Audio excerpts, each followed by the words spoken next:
நெஞ்சோடு கலந்தவளே, என் உயிரோடு உறைந்தவளே, எனக்காக பிறந்தவளே, என் உயிரே.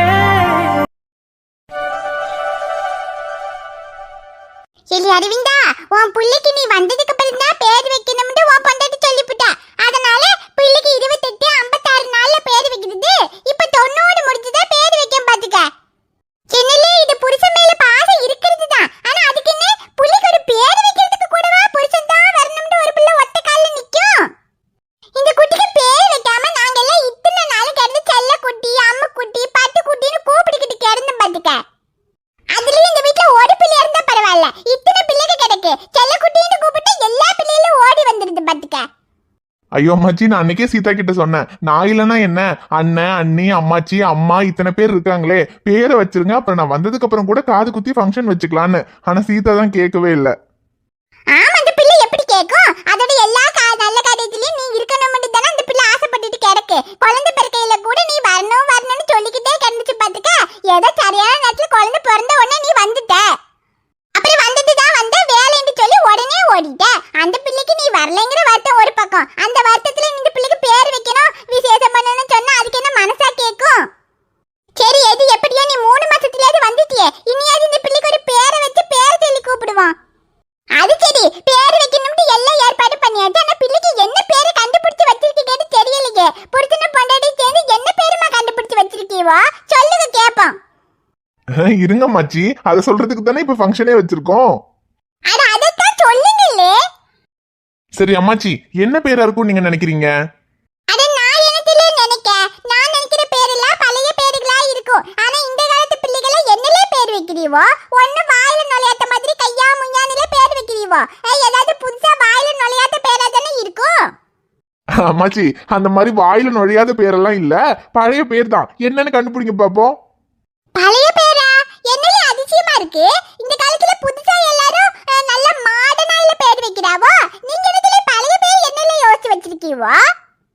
அம்மாச்சி, இந்த பேரை நான் யோசிக்கல, சீதா தான் இந்த பேரை வைக்கணும்னு ஆசைப்பட்டா. அப்படியா? அப்படி என்னலே பேரு? சொல்றா அம்மாச்சி. ஆமா, அம்மா எங்க? அவ இந்த பிள்ளைக்கு இந்த கருப்பு வலையில இந்த கயிறெல்லாம் கட்டணும்ல, அதெல்லாம் எடுக்க போயிருக்கா. இப்ப வந்துடுவா. சரி சரி, அம்மா வந்துட்டோம், பாப்பாக்கு பேர் வச்சிடலாம். இதோ வந்துட்டேன்ப்பா, வந்துட்டேன். அது பிள்ளைக்கு பேர் வைக்கிறதுக்கு முன்னாடி வாயில தேனை வச்சுட்டு தானே பேர் வைக்கணும், அதுக்கு தான் எடுக்க போயிருந்தேன். கிளி, உன் அம்மாவும் வந்துட்டா. இனி என்ன பேருன்னு சொல்லல. சீக்கிரமா நல்ல நேரம் முடியறதுக்குள்ள பிள்ளைக்கு பேரை வச்சு வாயில தேனை வச்சு பிள்ளை கையில எல்லாம் இந்த கருப்பு வலையில அப்புறம் இடுப்புல கயிறு இதெல்லாம் கட்டி விடணும்லே. வச்சிடலாம் அம்மாச்சி.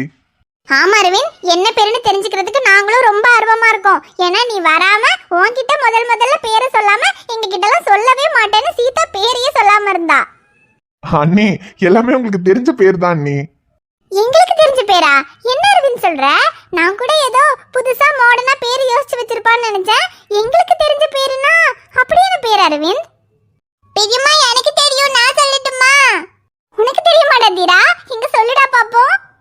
அண்ணி, அவனுக்கெல்லாம் ஒன்றும் தெரியாது, அவன்கிட்ட எல்லாம் சொல்லவே இல்லை. இல்ல எனக்கு தெரியும். என் தங்கச்சி பாப்பா பேர் என்ன தெரியுமா? என்னடா தீரா சொல்லு. லட்டு குட்டி. என்னது லட்டு குட்டியா? ஓ, லட்டுங்கிறது தான் எல்லாருக்கும் தெரிஞ்ச பேராக்கு. இல்லை அரவிந்தா, என்னல இது? லட்டு ஜிலேபிண்டா பிள்ளைக்கு பேர் வைப்பீவோ? ஐயோ அம்மாச்சி, நீங்க வேற. அவன் தங்கச்சிக்கு ஏதோ செல்ல பேர் வச்சிருக்கான், அதை சொல்லிக்கிட்டு இருக்கான். அதெல்லாம் ஒன்றும் பேர் இல்ல. இல்ல, என் தங்கச்சி பாப்பா பேரு லட்டு குட்டி தான். எல்லாரும் லட்டு குட்டின்னு கூப்பிடுங்க. தீரா, உன் தங்கச்சி பாப்பாவை உன் ஆசைப்படி நாங்க எல்லாரும் கூப்பிடும்போது லட்டு குட்டின்னு கூப்பிடுறோம். ஆனாலும் பாப்பாக்கு உன் அம்மாவும் அப்பாவும் சேர்ந்து என்ன பேரு வைக்க போறாங்கன்னு தெரிஞ்சுக்கிறதுக்கு தாண்டா நாங்க எல்லாரும் ஆர்வமா இருக்கோம். சரி அரவிந்த், நம்ம பாப்பாக்கு என்ன பேர் வைக்க போறோம்னு தெரிஞ்சுக்கிறதுக்கு தான் எல்லாரும் ஆர்வமா இருக்காங்க. என்ன பேருன்னு நீங்களே உங்க வாயால சொல்லிருங்க அரவிந்த். பேர் என்னன்னு நான் சொல்றதை விட எல்லாரும் பார்த்தே தெரிஞ்சுக்கிட்டோம். பாட்டா எங்க பாத்துல தெரிஞ்சுக்கிறது? இருங்க அம்மாச்சி சொல்றேன். பாப்பாவோட தொட்டிலுக்கு மேல ஒரு போர்டு வச்சிருக்கோம்ல, அதுலதான் பாப்பாவோட பேரை எழுதியிருக்கோம். எழுதியிருக்க தெரியாத பூவெல்லாம் போட்டு மரச்சிலே வச்சிருக்க. அதெல்லாம் எடுத்து விடு, என்னதான் பேருன்னு தெரிஞ்சுக்குவோம். இருங்க அம்மாச்சி சொல்லிடுவோம். தீரன் ரியா குட்டி 2 பேரும் சேர்ந்து 1 2 3 சொல்லுங்க. நீங்க 1 2 3 சொல்ல சொல்ல இதுல இருக்கிற ஒவ்வொரு பூவா கீழே விழும். அப்ப பாப்பாவோட பேர் என்னன்னு எல்லாரும் தெரிஞ்சுக்கலாம். என்னடா இது புது கண்டுபிடிப்பா இருக்கு. அது யாத்தி ஒரு பேரு தெரிஞ்சுக்கிறதுக்கு எம்பிட்டு போராட்டம். ஆனா அரவிந்த் இது கூட நல்லாதான் இருக்கு. சரி தீரன் ரியா குட்டி 2 பேரும் 1 2 3 சொல்லுங்க. அப்பதான் சீக்கிரமா என்ன பேருன்னு தெரிஞ்சுக்க முடியும். சரி நாங்க 1 2 3 சொல்றோம். ரியா குட்டி நம்ம 1 2 3 சொல்லலாமா? சொல்லலாம்டிடா நன்னா. 1 2 3 4.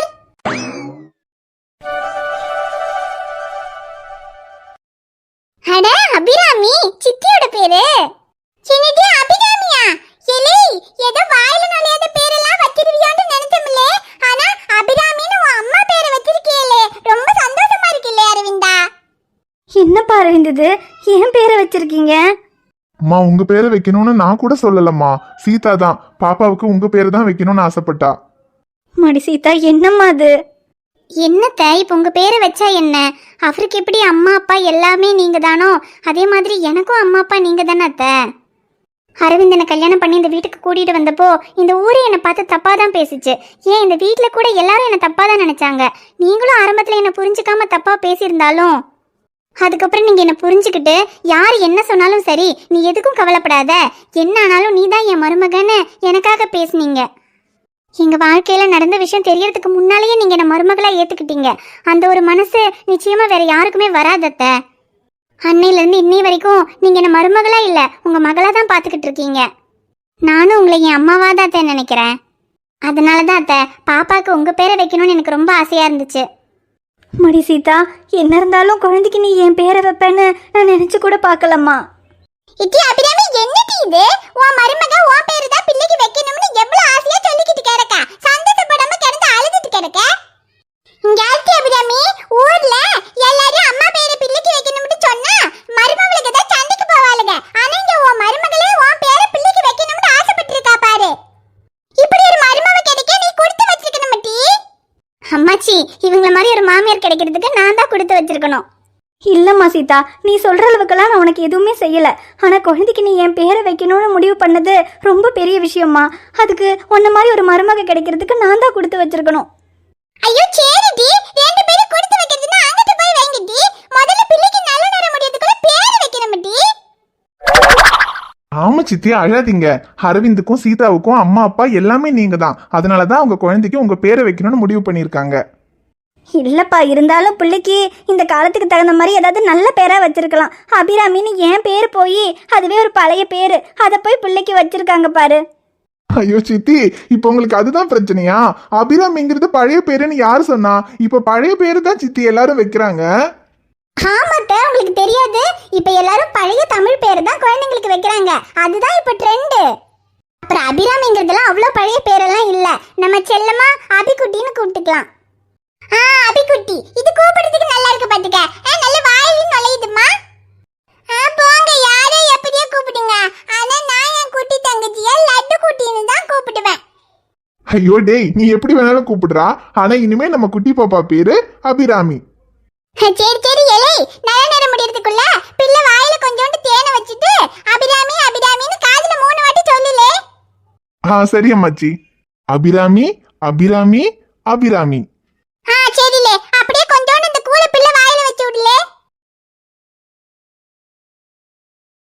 சரி சரி போதும் போதும். இனி எல்லாரும் இதே மாதிரி பிள்ளை காதுல 3 வாட்டி பேரை சொல்லி வாயில கொஞ்சோண்டு தேனை வச்சு விடுங்கம்மா.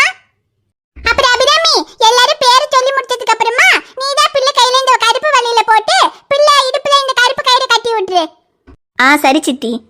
இது சங்கீத திருநாளோ ஒரு சந்தோஷம் வரும் நாளோ ரவி நம் வீட்டில் பிறந்தாளோ திருப்பூவாக மலர்ந்தாளோ சின்ன சின்ன அசைவில் சித்திரங்கள் வரைந்தாள் முத்தமாளே கண்ணம் எழ நனைந்தாளே கொஞ்சி கொஞ்சி பின்பு நடை நடந்தாளே.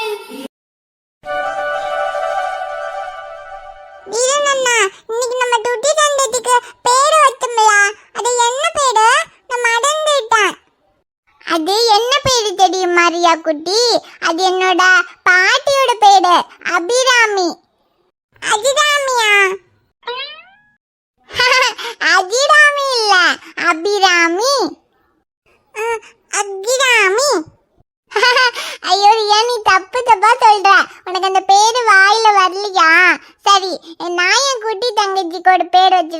அது சொல்லியே நம்ம 2 பேரும் கூப்பிடலாம். ஆமா தீரன் அண்ணா, எனக்கு அந்த பேரு தெரியவே இல்ல. சரி பரவாயில்ல விடு.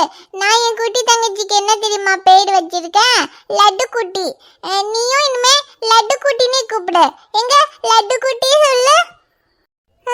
லட்டு குட்டி. அதுதான் பத்தியா, உனக்கு லட்டு குட்டின்ற பேரு வருதுல்ல. நீ இனிமே நம்ம குட்டி தங்கச்சிய லட்டு குட்டினே கூப்பிடு. சரி, எனக்கு இந்த பேரு பிடிச்சிருக்கு, லட்டு குட்டி. பாத்தியா, என் தங்கச்சிக்கு லட்டு குட்டிங்கிற பேர் தான் பிடிச்சிருக்கு. அதான் நம்ம லட்டு குட்டி சொல்லும்போது பேசுறா. ஆமா டீரன் அண்ணா, லட்டு குட்டி சொல்லும்போது அப்படி சொல்லுடா. ஆமா, எப்பவுமே நான் லட்டு குட்டி சொன்னா இப்படிதான் என்கிட்ட பேசுவா, அப்புறமா சிரிப்பா. இப்ப பாரு, ஏ லட்டு குட்டி. பாத்தியா, என்ன பார்த்து சிரிக்கிறா. ஏ லட்டு குட்டி.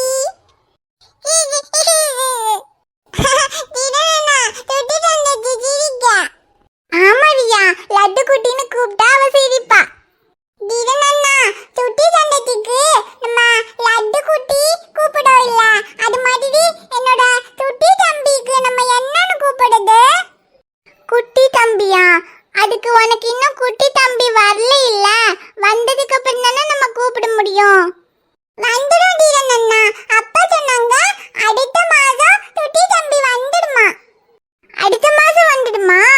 அப்பனா சரி, அப்போ என்னன்னு கூப்பிடலாம்?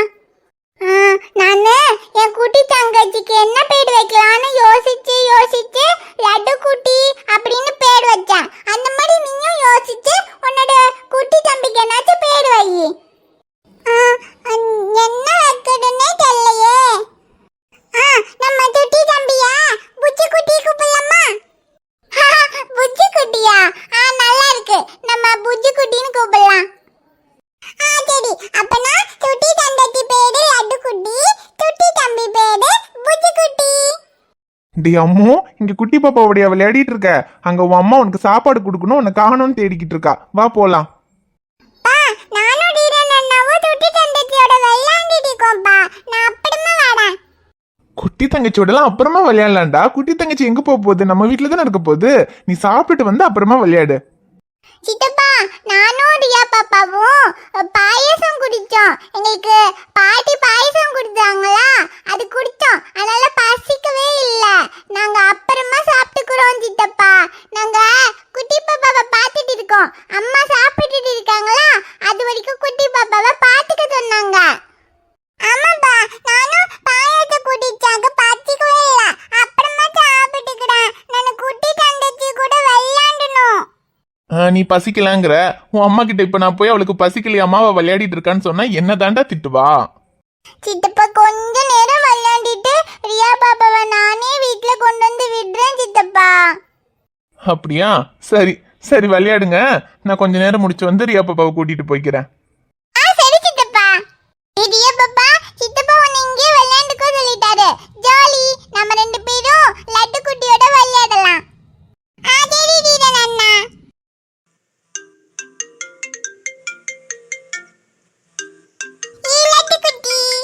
ஹலோ டி மச்சான், சொல்ற சக்தி. டி ஃபங்க்ஷன் முடிஞ்சிருச்சா? ஃபங்க்ஷன் எல்லாம் முடிஞ்சிருச்சுடா சக்தி. கொஞ்சம் பேர் சாப்பிட்டுக்கிட்டு இருக்காங்க, அவ்வளவுதான். சர்ரா மச்சான், உனக்கு அங்க வேலை எதுவும் இல்லைன்னா நீ கிளம்பி ஹாஸ்பிட்டலுக்கு வாடா. ஏன்டா சக்தி, என்னாச்சு? ஏதாவது எமர்ஜென்சி கேஸா? ஆமா, எமர்ஜென்சி தான். ஆனா பேஷண்ட்டுக்கு இல்ல, உனக்கு. என்னடா சொல்ற? டேய் சக்தி. சக்தின்னு சொல்லாத, எனக்கு டென்ஷன் ஆயிரும். நீ முதல்ல கிளம்பி ஹாஸ்பிட்டலுக்கு வா. டேய் சர்ரா வரேன். அப்புறம் இது ஹாஸ்பிட்டல் யாருக்காவது தெரியுமாடா? யாருக்கும் தெரியாது. நல்ல வேளை அந்த டைம்ல நான் ரிசப்ஷன்ல இருந்தேன், அதனால நீ தப்பிச்ச. முதல்ல கிளம்பி வா. சார், நான் இப்பவே வரேன், இரு.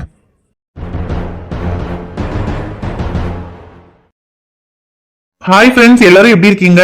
நிச்சயமா நலமா இருப்பீங்கன்னு நம்புறோம். இந்த வீடியோ உங்களுக்கு பிடிச்சிருந்தா மறக்காம வீடியோவுக்கு ஒரு லைக் போடுங்க. வீடியோ பத்தின கருத்தை மறக்காம கமெண்ட்ல சொல்லுங்க. வீடியோவை உங்க ஃப்ரெண்ட்ஸுக்கும் ஃபேமிலிக்கும் ஷேர் பண்ணுங்க. சேனலை சப்ஸ்கிரைப் பண்ணாம பார்த்துட்டு இருந்தீங்கன்னா சப்ஸ்கிரைப் பண்ணிட்டு பாருங்க. பாப்பா உங்களை பார்க்க நாளைக்கு வரேன்.